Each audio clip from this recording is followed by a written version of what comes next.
बाबूजी ने अपने ढंग से आजादी की लड़ाई लड़ी। युवावस्था में वे 2 बार जेल गए।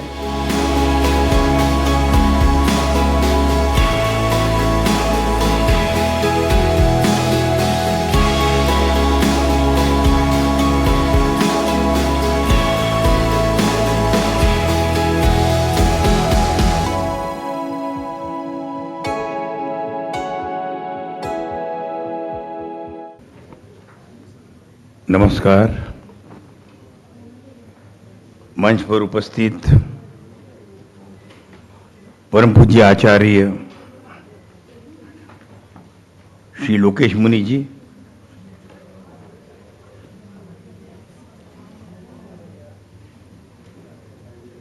लोकसभा में विपक्ष के नेता अधीर रंजन चौधरी साहब, जिनके करकमलों द्वारा आज जवाहर ये किताब का विमोचन होने जा रहा है, वो हमारे परिवार के ज्येष्ठ सदस्य, हमारे सांसद और राष्ट्रीय नेता माननीय श्री गुलाम नबी आजाद साहब,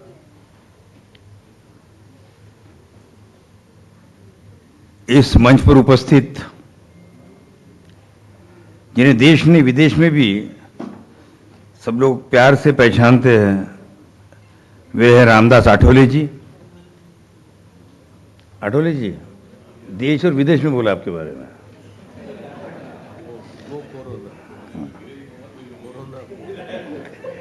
गो कोरोना। इस मंच पर उपस्थित हमारे मित्र और भारतीय जनता के महामंत्री, महाराष्ट्र के पूर्व मंत्री विनोद तावड़े जी,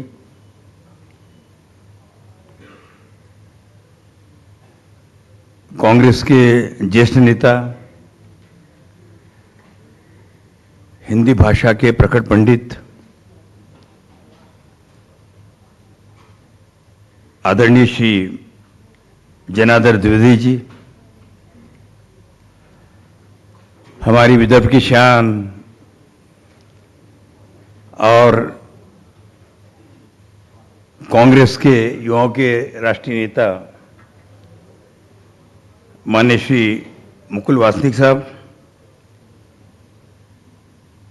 मेरे साथी और जिन्होंने अपनी कलम से राष्ट्र में एक नई चेतना जगाने का काम किया, वे पद्मश्री आलोक मेहता साहब, यहां पर उपस्थित सांसद, पूर्व मंत्री, पूर्व केंद्रीय मंत्री, इंडियन न्यूज़पेपर सोसाइटी के अध्यक्ष राकेश शर्मा साहब,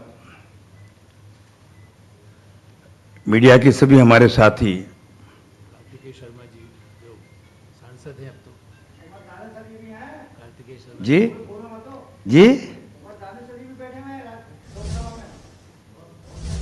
दानिश जी, यहाँ पर मैंने इसलिए कहा कि यहाँ पर हमारे अनेक मित्र हैं। दानिश साहब को तो मैं दानिश साहब आपकी चाहने वाले बहुत है, तो सभी का मैं लोकमत वृत्त समूह की ओर से स्वागत करता हूं और इस कार्यक्रम के लिए आप पधारे, उसके लिए हृदय से धन्यवाद देता हूं। इतिहास किसी व्यक्ति को तभी याद रखता है, तभी अमर बनाता है जब उसमें कोई खास बात होती है, कुछ खास विशेषताएं होती है,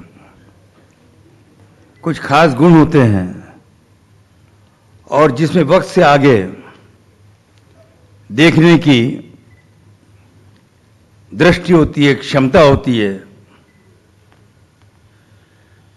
जो विचारवान हो और नए विचारों को तरजीह देता हो, मनुष्यता के विकास में सार्थक योगदान देता हो, ऐसे व्यक्ति के ऊपर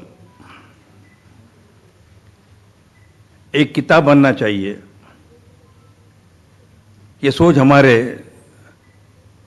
संपादकीय विभाग से हमारे सामने आई। पहले वो किताब मराठी में बनी, जिसका मराठी शब्द है लोकार्पण। ये मुंबई में हुआ और आज इस किताब का विमोचन भारत की राजधानी में होने जा रहा है।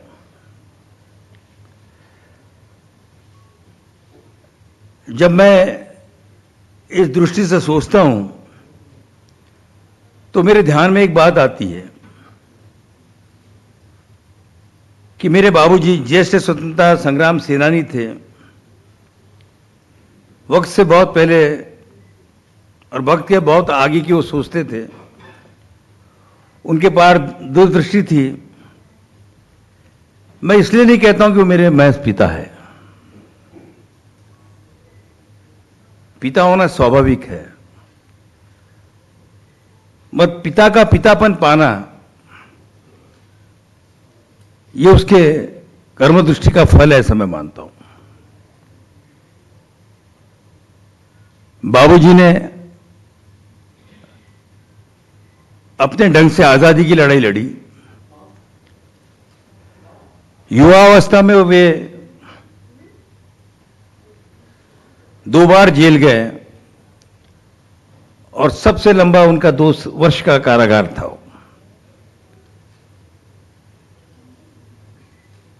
और आजादी के बाद में स्वतंत्रता मिलने के बाद जिस अधिकारों के लिए उन्होंने इस देश को स्वतंत्र किया, वो फल जो है वो सर्वसामान्य लोगों तक पहुंचे और उनका विकास हो, व्यक्ति विकास हो, इसके लिए वे लड़ते रहे। और उसके लिए उन्होंने सोचा कि सबसे अहम अगर कोई हथियार होगा तो है अखबार। तो 1952 फिर से वीकली के रूप में लोकमत का जन्म हुआ।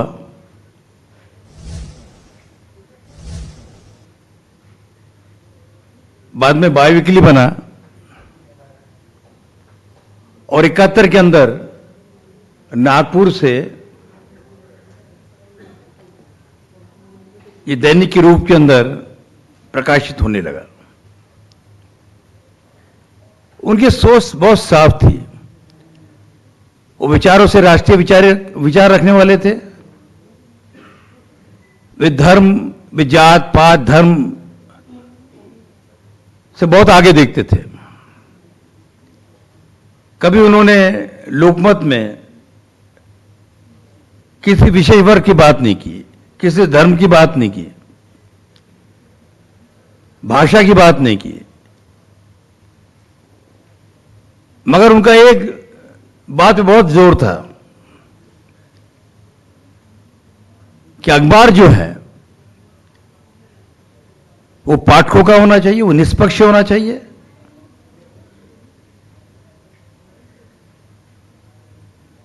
और इसलिए वो काम करते रहे। जब वे मंत्री थे, करीब उनका गांधी, नेहरू, इंदिरा जी, इनके विचारों पे पूरा विश्वास था कि अनन्य वे सहयोगी थे। उनका अच्छा समय हो, उनका बुरा समय हो पार्टी का, वे खंदा से खंदा लगा के लड़ते रहे। किंतु अखबार को उन्होंने स्वतंत्र रखा। और जब एक बार का मैं वाकया आपको बताता, बाबूजी के खिलाफ में तो लोकमत में लगातार छपता था, यहां तक कि उसके वजह से विधानसभा में लगातार 3 दिन तक हाउस बंद होते रहा। हमारी जो करस्पॉन्डेंट थी वहां की राई भिड़े, वो बेचैन हो गई और वो कहने लगी कि मुझे बड़ा अजीब लग रहा कि मेरे लिखने से बाबूजी तकलीफ में आए हैं। तो बाबूजी ने कहा कि राई, तुम तुम्हारा काम कर रही हो, मैं मेरा काम कर रहा हूं। एक दूसरा उदाहरण मैं आपको दूंगा कि जब इंदिरा जी के घर से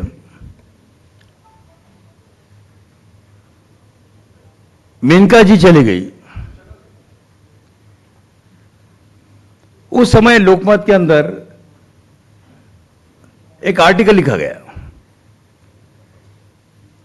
और उसमें लिखा गया कि इंदिरा जी को लेकर ये कास्ट सासू है।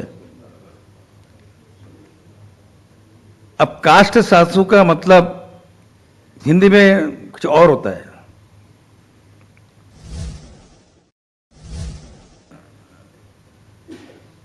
टेक्नोलॉजी का उतना विकास नहीं होने के बावजूद भी पार्टी के अंदर लोग इतने विकसित थे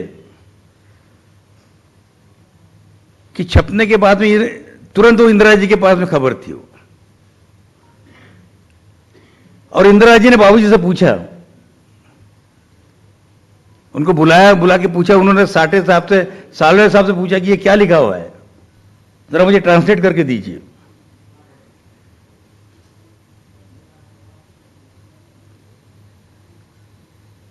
तो जब लिखा है उसके ऊपर जो था वो थोड़ा कड़वा, बहुत कठिन और कड़वा शब्द था वो। तो बुलाया और बताया कि दादा जी आपने पढ़ा है इसको? बोले मैडम मैंने पढ़ा है ये, मेरे यहां पर अलग अलग विचारों के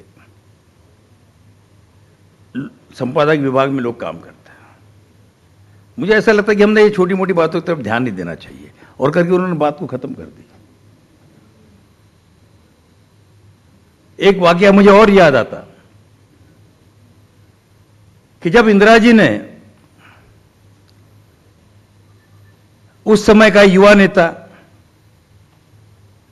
गुलाम नबी आजाद साहब जो यहां विराजमान हैं, कहा कि ये देश की राजनीति में होने चाहिए और ये जो है ये विदर्भ से चुनाव लड़ेंगे। दादा रिक्वेस्ट है कि आप ऐसा आइए ना प्लीज, आइए, आपका स्वागत है सौगत राय जी। तो उन्होंने कहा कि बाबूजी ने कहा कि आजाद साहब को भेजिए हमारे वहां, वो चुन के आ जाएंगे। आजाद साहब कश्मीर के, मुल्क मराठी, मगर उसके बावजूद भी हम जब चुनाव हुआ तो बाबूजी और जैसे कैंडिडेट आते हैं उस प्रकार से हमारे संपादक विभाग में आए और कहने लगे कि हमारे कांग्रेस से कैंडिडेट हैं, इनके लिए जरा थोड़ा आप हमको मदद करिए। उन्होंने हमेशा ये चाहा कि कलम की आजादी, कलम की आजादी जो है वो रहनी चाहिए।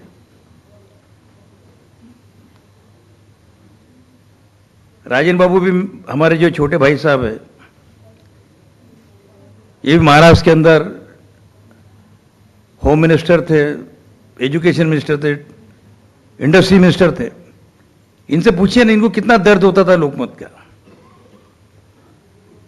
हमें आज वो खुद उसके एडिटर इन चीफ है, मगर जोगी बाबूजी ने बात कही थी कि कलम की आजादी बरकरार रहनी चाहिए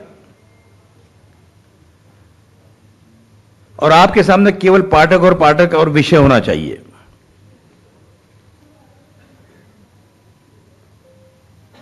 वो विरासत लेके हम लोग आगे काम कर रहे हैं। हमें किसी से नफरत नहीं है, किसी के प्रति द्वेष नहीं है, हम सबको प्यार करते हैं। जितनी भी इस देश के अंदर पार्टियां हैं, पॉलिटिकल पार्टियां, सबसे हमारा संबंध है, सब हमारे हैं। हमारे व्यक्तिगत विचार कुछ और हो सकते हैं, मगर जहां तक अखबार का संबंध है वो एक है, और वो है सच्चाई, पत्रकारिता परमो धर्म। या साहब, और उसी पे हम लोग आगे बढ़ रहे हैं। मैं आपको एक वाकया बताना चाहूंगा कि राजनीति के अंदर किस प्रकार से संबंध होने चाहिए।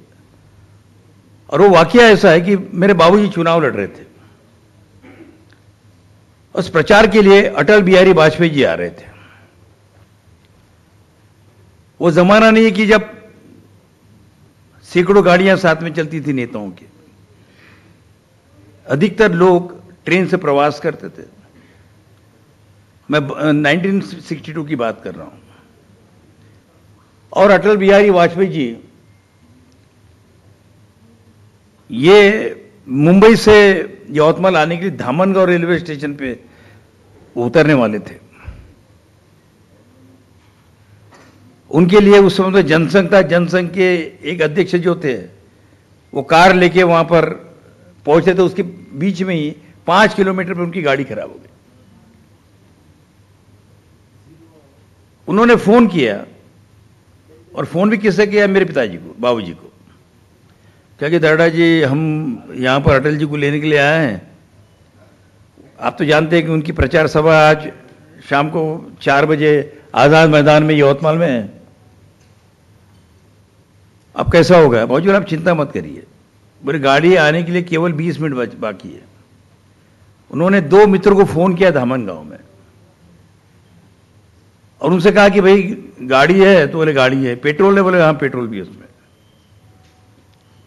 तो दोनों गाड़ियों को उन्होंने वहां पर खड़ी कर दी रेलवे स्टेशन के ऊपर। जब अटल जी वहां पर आए तो उन्होंने कहा कि 2 कार कैसे? मतलब वो शुरू में एक ही कार आती थी, 2 कार कैसे? तो अध्यक्ष जी कहने लगे उनके कि दादा जी ने 2 गाड़ियां की व्यवस्था की है कि कल एक आधी गाड़ी खराब हो जाए गलती से तो वो समय पे पहुंचना चाहिए, इसलिए दूसरी भी गाड़ी रखी उन्होंने। अटल जी आए, सभा हुई, उसके बाद में शाम को घर पे आए मिलने बाबूजी को, और कहने लगे कि दादा साहब मुझे उस व्यक्ति को मिलना था कि जो इतना विशाल हृदय रखता हो कि मैं आपके खिलाफ में प्रचार करना है और आपने मेरी गाड़ी की व्यवस्था की। यह राजकीय जीवन था। इस राजकीय जीवन में इस प्रकार के रिश्ते थे। जॉर्ज फर्नांडिस साहब इमरजेंसी के समय में अंडरग्राउंड हो गए, तो 3 दिन वो हमारे घर में थे। और उसके जाने के बाद में बाबूजी ने इंदिरा जी से कहा कि जॉर्ज मेरे यहां पर थे। तो बाबूजी ने कहा कि आपके यहां जॉर्ज कैसा है? बोले नहीं, जब पहले बार मुंबई में वो आए तो फूल गिल्ली में सबसे पहले कमरा मैंने उनको दिला दिया था। रिश्तों की अहमियत थी, प्यार था। जो खिलाफ में रोज भाषण देते थे और शाम को साथ में उठ के बैठ के भोजन करते थे। ये रिश्तों को उन्होंने संभालने के लिए हम दोनों भाइयों को हमेशा कहा, और वही रिश्ता आज भी कायम है कि यहां पर सब मंच पर है। हमने कभी किसी के साथ भेदभाव नहीं किया। यहां पर अनेक सांसद महाराष्ट्र के भी है, और जब मैं भी था तब भी प्रेम सबके साथ में होना चाहिए, सबके विचारों का आदर होना चाहिए, सबका सम्मान होना चाहिए। और इसीलिए इस किताब के माध्यम से मुझे विश्वास है कि नई पीढ़ी को और आज की व्यवस्था को एक संदेश मिलने का काम होगा, ऐसा मुझे विश्वास है। आप सब पधारे, इसके लिए मैं हृदय से आभारी हूं। और विशेष रूप से आजाद साहब आपका इसलिए कि आपकी कश्मीर के अंदर मीटिंग शुरू होने के बावजूद आपने केवल बाबूजी के प्रति आपका जो प्यार है, दरड़ा परिवार के प्रति आपका जो प्यार है, लोकमत के साथ में आपका जो प्यार है, उसके खातिर आप यहां पर आए, इसकी हम सबको मराठी में शब्द आहे जाणीव आहे, एवढंच मी आपल्याला सांगू इच्छितो. मैं आप सबका हृदय से धन्यवाद करता हूं कि आप यहां पधारे. और सभी मेरे सांसद भाई, हर एक का नाम लेना तो मेरे लिए संभव नहीं है, मगर आप पधारे, आपको हृदय से मैं धन्यवाद देता हूं. बाकी सारे आए हुए मित्र, वो सब हमारे लिए एक है. मैं जैनिज्म का एक जो जैसा एक शब्द मुझे बहुत बहुत भाता है, और वो है क्षमा. तो अगर मुझ में कुछ गलती हुई हो तो मैं आप सबसे क्षमा चाहता हूं. धन्यवाद. जय हिंद.